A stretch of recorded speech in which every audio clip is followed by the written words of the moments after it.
Hello, in front of me I've got Oppo A1. In this video I'll show you how to manage Google Wallet. In the beginning, let's go to Google Wallet.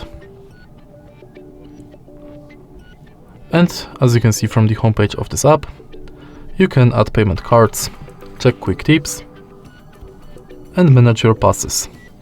Also you can add new passes like transit pass, loyalty and gift card. If you go to menu, you've got access to your Google account, all wallet tips, tap to pay setup, where you can set up payment cards, check if NFC is on, if Google Pay is set as your default, if you've got a lock screen set, and if your phone meets security requirements. Next, you can check full list of participating banks.